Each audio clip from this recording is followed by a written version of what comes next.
ভিডিওটি junior homeopathic চিকিৎসক বন্ধুদের দেখানোর জন্য এবং শেখানোর জন্য। সমাজের সাধারণ অনেক মানুষ যারা ইউটিউবে আমার ভিডিওগুলি দেখে থাকে তাদেরকে অবহিত করার জন্য। Tuberculosis, infection of the lungs. Tubercular infection of the lungs, frank tuberculosis হলে হোমিওপ্যাথি ওষুধে কি সারে? অ্যালোপ্যাথি ডাক্তারেরা হেই করে উঠবে, অসম্ভব। এর মূলে আছে ভাইরাস, ব্যাকটেরিয়া, মাইক্রোব্যাকটেরিয়াম টিউবারকুলোসিস। সর্বনাশ হয়ে যাবে, হোমিওপ্যাথি দেখালে কোনো দিন সারবে না। কিন্তু অসুখগুলো হয় কেন? Due to lack of immunity. Tuberculosis virus তো ঘুরে বেড়াচ্ছে সব জায়গায়, তার যার ইমিউনিটি কম সেখানে ঢুকে পড়ছে। তাহলে বডির ইমিউনিটি যদি বাড়ানো যায় তাহলে সেই তাড়িয়ে দেবে। আমার বাড়ির দারোয়ান শক্তিশালী হলে সেই চোর ডাকাত গুন্ডা বদমাশদের তাড়াবে। তো আমাদের অনেক ছেলেরাও ভয় পাবে যে হয়তো এই ধরনের কেস আমরা সারাতে পারবো না, আর অ্যালোপ্যাথি ডাক্তাররা যেখানে ভয় দেখিয়ে দেয়। একটি মেয়ের কথা আমি বলবো, 17 বছরের টিন মেয়ে, রাজশাহী জেলা থেকে থাকে। ওর বাবাই আমাকে এসে আলোচনা করছিল যে কিছু করে দেয়, বিভিন্ন জায়গায় দেখাচ্ছি। এই যে লেখা আছে miliary tuberculosis, anti tubercular treatment চলছিল 7ই এপ্রিল থেকে। তার সাথে জন্ডিসও ছিল।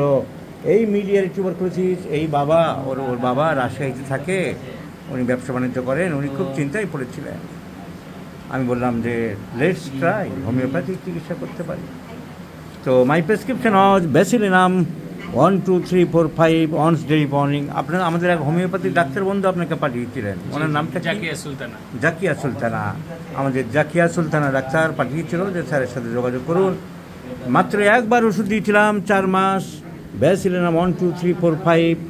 নাও the report is normal, now the report is normal.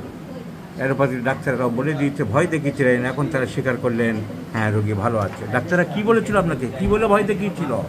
অনেক ইয়ে আছে আর কি, রিপোর্টটা অনেক জটিল, দীর্ঘদিন লাগবে, তারপরে আল্লাহ যদি ভালো করে ভালো হবে আর কি ইনশাআল্লাহ, না হলে তো এটা খুব জটিল হয়ে গেছে।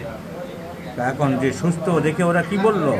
ওরা দেখার পরে আর দেখাই নাই, আপনার কাছে যে ওষুধ খাওয়ার পরে রিপোর্ট করছি, রিপোর্ট করার পরে এখন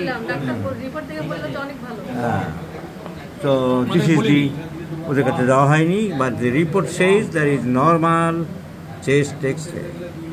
সো আপনারা স্যাটিসফাইড হয়েছেন এবং হোমিওপ্যাথি সম্বন্ধে যে ধারণা ওরা করে দিয়েছিল সেটা পরিবর্তন হয়েছে। So this is the beauty of homeopathy my friends. যারা ভয় পায় যে open tuberculosis, miliary tuberculosis, homeopathy চিকিৎসায় কী করবো, তাদের দেখিয়ে দিলাম, মনের জোর বাড়িয়ে দিলাম হোমিওপ্যাথিক চিকিৎসক বন্ধুদের। আর সাধারণ মানুষরাও জানলো যে ইনফেকশাস ডিজিজ, করোনা মানে হোমিওপ্যাথিতে করবো না, ডেঙ্গু মানে হোমিওপ্যাথি করবো না, তা নয়। Homeopathy fights against the cause of the disease, the immune system of the body. Immune সিস্টেমকে বাড়িয়ে দেয়, তারাই রোগকে সারিয়ে দেয়। সো আমরা অনেক করোনা, অনেক ডেঙ্গি এসব পেশেন্ট হাতে রেখে, malaria, typhoid, tuberculosis, no question of worriness. Homeopathy has great scope against these infectious diseases too. আপনাকে অসংখ্য ধন্যবাদ। ভিডিওটি সবাইকে শেয়ার করার জন্য আপনার মতামত গ্রহণ করলাম।